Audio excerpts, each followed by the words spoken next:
What is up, my bubbly boys? In our video today, we have an updated Liveton Fiendsmith deck profile. So I decided to give you guys an updated list because this is the exact list that I've been using to literally destroy the meta. I've also have another combo I'd like to show you guys that is a 2-card combo which sets up an insanely, and I mean insanely, good board. And then lastly, I also have an insane match against Fiendsmith Snake Eye being the best deck in the format with this powerful deck. Now, before we get started, if you enjoy this type of content, give this video a like. And if you want to support the channel so that way I could deliver even better content in the future, I greatly appreciate you subscribing since we're trying to reach 500 subscribers, so I greatly appreciate it. And now let's not waste any more of your time and hop right into it. So this is gonna be the deck. This is the deck list I've been using. I'm gonna walk you through it real quick because this is kind of similar to my last deck profile. I just made a few changes, and I'll just be explaining why I made the few changes. So first I'm running 3 Kill and 3 Lila. There are main normal summons, and I wanted to start running more starters because I wanted the deck to be consistent.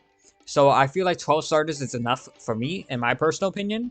So that's why I'm running 12 starters, being the 3 Kill, 3 Lila, 3 Sunny Snitch, and 3 Secret Password. I'm not really worried about Joel because we're running Cross-Out Designator and Call by the Grave anyway, so I still run 3 Secret Password. If you want to cut it down to 2 or 1, you can do so if you choose to do so. Next, 1 Keystone Frost and 1 Keystone Tree. Of course, there are extenders. This is the case if they Imperm or Veiler our lives of monsters, which you basically should never do because most likely we have a Sunny Snitch or a Secret Password or one of these extenders to at least extend through that. So usually I don't really get why they Imperm or Veiler the Lives, but I guess they do it anyways. So yeah. Next we have 3 Engraver. I was honestly thinking about cutting this to 2 because I really never found the third one coming up. But so I may consider cutting this down to 2. But it's also a pretty decent extender, even if your Live Twins get Veiler or Ash, or you just can't get to your Live Twin engine in general. The Fiendsmith on its own can still set up a pretty crazy board. So that's why I still kind of keeping on my 3, but you can go to 2 if you figure that that's what is better for you. Okay. So Fiendsmith tracked one of as a one of course you can run more if you want to, but I really find it as a one of because I wanted to run more on engines such as hand traps. I think I felt like that was a lot better than running more tracked. Of course, 1 Fabled Lurry for the track target, and then a small Unchained engine being Unchained Shavara and Abominable Chamber of the Unchained. Alright. So next we have 3 Ash. 3 Ash, of course, most generic hand trap goes against. There's no bad matchup for it, so might as well run 3. Effect Veiler at 3, of course, because it's not once per turn. 3 Droll, because it beats today's format. If you know you're not going to go against a lot of meta, or like any decks that lose to Droll, then just slide in Droll instead. 2 Nibiru. You could up this to 3, but I just didn't really want to because going first is not the greatest, and going second is still not the greatest because if you have a Lightning starter and no extender, you can't just play with your Lightnings because the Lightnings require you to have no other monsters when they're normal summon. So so just 2 Nibiru. You could run 3. I mean, you could run 3, you could run 1, but I just want to run 2 because I feel like that's the number I really feel most comfortable with. Yeah, so next we have 2 Ogre. Ogre is insane. I swear, Ogre is slept on this format. It's good against Snake Eye for their IP and Apollosa. It's good against Yubel. Yubel is crazy. It's crazy against Yubel. Especially on Nightmare Throne and Nightmare Pain. It's good against Voiceless Voice. It's good against, I think, yeah, it's good against Tenpai. It's good against a lot of today's meta. 1 Imperm, 1 Mourner. Imperm you don't want to draw on your opponent's turn, and Mourner is just not the greatest hand trap, to be honest, but I have it as a cross-out target anyways. Then we have 3 cross-out, 1 callback, okay? I did cut the Bystials since they were also kind of bad going second, but you could run the Bystials if you want to, but I just really didn't find the Bystials to be that good. I'd rather run like something like DD Crow, which is versatile, going first and second. Alright? So, because I didn't really care about the extra body anyways. Next we have for extract 2 Key Skill, 2 Lila, 1 Trouble Sunning. You run 2 of each because Bystials and DD Crow, stuff like that. Just in case you lose access to 1, you have another. Trouble Sunny, you only need 1. You can run 2 if you want to. You could cut the Desiree for another one if you want to. I really never found myself needing another one, but that is up to you if you want to go for that approach. Next, for the Fiendsmith stuff, one Requiem, one Sequence, one Desiree. I haven't had summon this card yet, but in theory, you summon this card a lot, especially turn 3. After you if you're going first, turn 3, usually you go summon this card out. Especially in the grind game, is really nice. Lacrima, insane. Especially for the combo. And next for the Unchained cards, one Solar Rage, one Soul Yama. Soul Lord Yama. Next we have one Unicorn. You can run SP if you want to. Of course, I'm a budget player, so I have to run Unicorn. But I kind of find Unicorn, I actually like Unicorn a little bit better too. Because it's a little bit better if you're going second too. It lets you kill your opponent that turn. Meanwhile, SP, if you use like a Link monster or something, you can't kill your opponent that turn. But like, you could choose not to use the effect, and after that, I guess SP is decent. I just don't. I really don't like SP that much. But yeah, you could cut SP if you want. You could cut Unicorn for SP if you want to. Nightmare Griffin, McCraker, and DDD Wave High King Caesar. Now for the side deck, this is my personal side deck. This is more for the meta. This is what I'll be running. So 3 DD Crow, this is a replacement for the Bestials, 3 Droplet, 3 Cosmic Cyclone, 1 Duster. Imagine 3 Duster, that would be insane. 1 Anti-Spell Fragrance, 3-Dimensional Barrier, and 1 Rivalry the Warlord. So this is a new card. In theory, it's really good because all your extra deck monsters are Fiends, and the only ones that are not Fiends are your Live Twin monsters. So your Live Twin monsters and your Live Twin extenders are not Fiends. But that's not really a problem. I never really found that as a problem because most of the time you're just out grinding your opponent with your extra deck monsters. And if you flip this on like Snake Eye player or something, they can't do anything. They're screwed. They can't. If they normal summon Ash, they're locked into Pyros. And basically you can't really do much with just a Flame Burst. So it's insane. It's insane, guys. In theory, this card is insane. Against Yubel, of course, is not that good, so that's why it's in the side deck.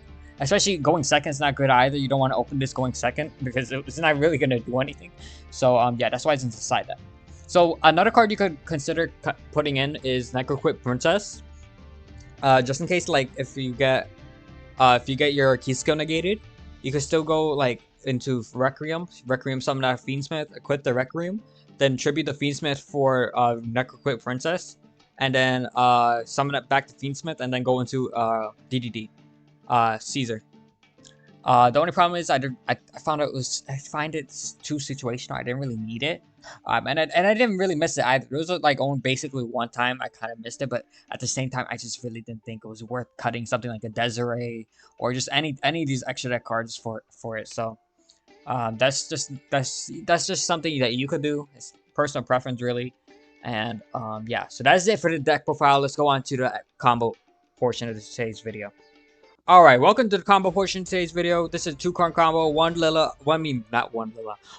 Twin starter. This could be a key skill Lilla or any access to it, and the extender. Same thing. It could be a snitch, it could be a secret password, it could be one of the extenders. It could be any way to get to these 2 cards, okay? So you go Lilla first, summon out key skill. And then after that, you're going to go ahead and not summon the Frost. We're actually going to go ahead and go into key skill.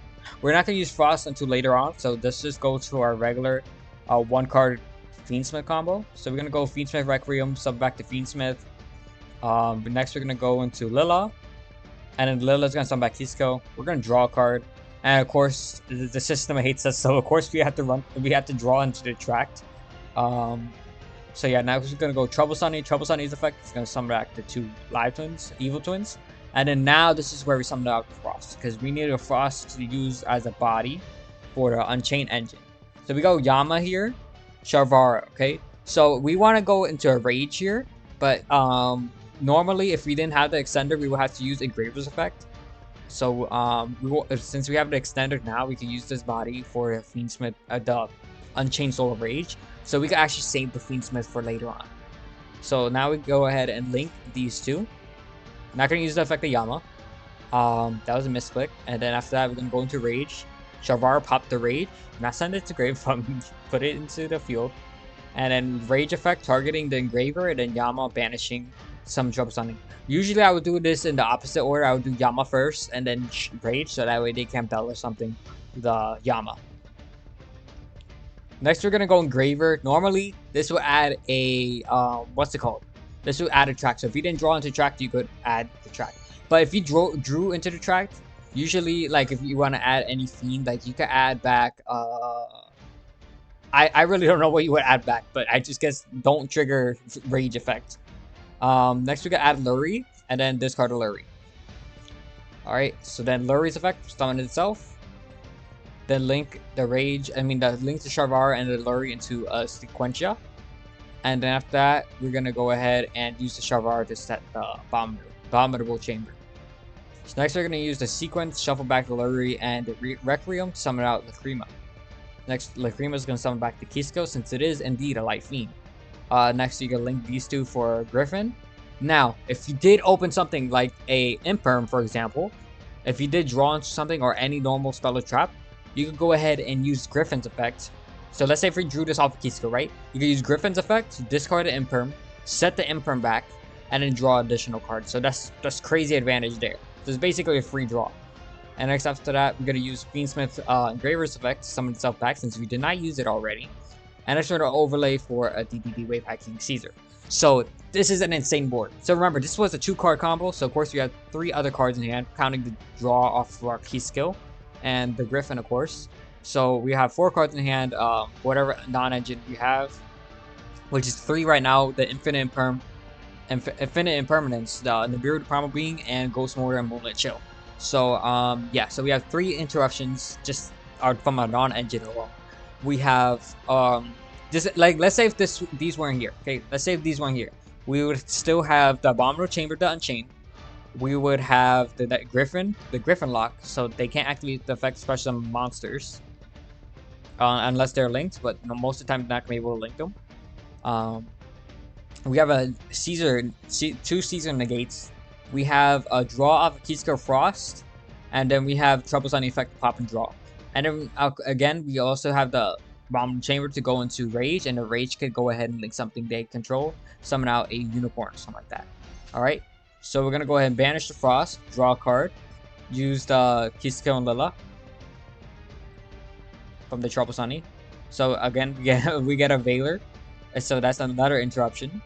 And you gotta make sure you do it here. So specifically, I like using the Evil Twins, the Kisco specifically here, and the Lila specifically here. So at least these are also linked. So this Kisco is pointing to the Caesar still, so the Caesar is still active. And then the Lila is going to be pointing to the Rage, so that way you can still use Rage's effect. And you also want to make sure that they're co-linked, so that way you can use a Unicorn's effect to draw a card as well. So that is it for this combo. Now let's go on to the match. Alrighty, welcome to the match portion of today's video. This was a game against Fiendsmith Snake Eye, the best deck in the game. Alright, so we do end up losing the dice roll, so we end up going second, but it's not gonna matter because we're just that good. Alright, so I'm gonna show you this guy's hand real quick. I just want to show you my thought process without showing his hand, so that way I could just show you what I was thinking. So he has a Wanted, Ash, he has Imperm, Veiler, and Ash. Okay, so we're gonna hide this now. So he goes Ash, so I go Veiler here because if he had no extenders, he would have just been able. He would just pass turn really. So now he goes Wanted. Wanted's gonna add the Bellstar. I let him go Bellstar here because there was really no point in negating it, because then he's just gonna go his Fiendsmith cards anyways. So then I let him go Original Sinful Spoils to go ahead and summon out the Oak. I negate the Oak with Mourner, so I Mourner the Oak because not only am I if I'm getting rid of an extra body that he's gonna get, I'm also not giving him access to Flame Verge. So really nice here. So now he has no choice but to go into Moon in the Close Sky. And then after that, he goes links the Moon into Requiem. And after that, he's going to use the Requiem effect to summon out the Fiendsmith. Okay? Next, he's going to use Wanted to put back the Original Sinful Spoils and draw a card. And he draws Engraver, okay? So he draws Engraver. He just gets a Destiny draw here. So he goes, uses Engraver. and he grabs Tract. Next, he's going to use Tract, grab the Lurry, and summon the Lurry. And next, he's going to link these two in Sequentia. And then after that, he's going to go shuffle back the Lurry and the Moon in order to summon out Lacrima. And then Lacrima is going to summon back the Engraver. Now he's going to XYZ into Beatrice, okay? Beatrice is then after that is going to send a Poplar. Okay? Now he's going to use Poplar's effects. Go ahead and place himself a spell trap zone. And he goes Promethean Princess, going to summon back the Oak. And then use Oak's effect to send the Poplar and itself to summon out Flame Birch. Okay? So now what he's going to do, he's going to go link these two with Tahita. And then use Flame Birch to summon the two monsters back. I don't know why he didn't go Poplar's effect. He could have went Poplar's effect to grab back the original Saintful Spoils for a follow-up. But not sure why he didn't do that. But anyways, he's links an IP and pass. Okay, so then after that, we go passes to our turn. I used Secret Password here because I wanted to bait Ash, and I did exactly that. So I was really proud here. Really happy here because now that I baited Ash, I could go freely into my key skill, and if they go imperm the key skill anyways, I could go Sunny Snitch to extend through there. So he goes imperms the key skill just as planned. So now we could go ahead and go Sunny Snitch, grab the tree, and still extend through that. Okay. So I was expecting him to go IP here, go into SP, and then banish something, but apparently he didn't. So we go ahead and take advantage of that and go into key skill. He goes Promethean Princess here, pop the key skill in the Hida, summon the Promethean Princess. So this makes me real happy now because now he's not able to go into SP because Promethean Princess locks him into fires. Okay, I was supposed to. Oh no, never mind. I can't burn him. I wasn't able to burn him because I didn't have an Eve 2 enough field. Next we go Tract, go and summon Lurry. Now I think here real quick. So I was deciding either to go for a Fiendsmith combo here with the Lurry, or do I go into Trouble Sun? I mean, go into the Lilla and just try to go into Trouble Sun. So we go Lilla here. He's still gonna draw. Draw into Sunny Snitch, not bad. Now we're gonna link here into Trouble Sun. Then use the Trouble Sunning effect. I was about to go into the Unchained combo here. I was thinking here. So we go Trouble Sunny. Summon back to Kisco and Lilla. Lilla's gonna pop the IP. So I wanted to see if I could force out the IP. Apparently, he didn't want to go IP, so we just go Requiem. And then that's enough to go into game 2. So game 2, he goes first again. And this is what he opens up. So I open up 4 hand traps, Sunny Snitch, and he opens up 4 hand traps and a bonfire. So we both open one starter 4 hand traps, so kind of insane. So he goes bonfire here. I let the bonfire resolve and then go droll because there was no reason to ask for bonfire just in case he had an extender. So I'd rather just let him grab whatever because if you had a popular, you gotta go Poplar, summon self, and then Poplar is gonna add. But if I would roll him on the Poplar, then he really couldn't do anything. So that's why I went roll here, and then he just immediately passed turn to care of everything. So I go Sunny Snitch. He lets that resolve, so he learned his lesson after that. Then goes ahead and goes Lilla. Lilla summon back Kisco. And then after that, Kisco is we're gonna link into Kisco, use its effect to summon out Lilla, but he imperms it, so pretty smart move by him. So now I go ahead here, I was thinking about going to Engraver, but I mean the Requiem, but changed my mind after that. I feel like passing turn on this was better. He goes Tract here, draws to Tract. So I Ash him here. I know he has Ash in hand, so I Veiler it. I saved the Veiler for that. And I burn him for also 200. I always forget about this on Sunny Snitch. I didn't forget it this time. So we go ahead and phase, but I mean at the end of main, we go ahead and use the key skills effect to summon back to Lilla. And then after that, we go ahead and link into Requiem. I just go ahead and combo off. So we're gonna go ahead, Requiem. He ashes the Requiem. Okay, that's really, really good here. So ashing the Requiem is probably the best choice when you're going up against this deck, because that just completely cuts off their Fiendsmith engine. So next we go into Lilla. unless they have opened up the Fiendsmith. So next we go Lilla. Send back Kisco. Kisco's gonna draw. Okay, we draw into Chamber, which isn't bad. It's not a brick because we could still like if we went Griffin, if we were able to go Griffin, we would have been able to set like discard the Abominable Chamber, then set it and then draw a card. So it doesn't really matter. Abominable Chamber is not a bad card to draw at all. So he's gonna take 25 here, I think. Yeah, 25. He's at 53. And that's it, because what he drew was another Ash. Okay, so he has 3 hand traps in hand. Really can't do anything. I thought he would have went Nibiru on my turn, but I guess he didn't want to. I guess I don't know. So yeah, so if he would have passed on my turn, he could have set something, but I would have popped it anyways with the Lula. And then what I would have went was Trouble Summoning attack, and then go Link, go summon these 2 back, and just attack for 5,500. So that is it for today's video. Hope you guys enjoyed. Hope this video was informative. Help you guys out, and see you guys next time. Peace.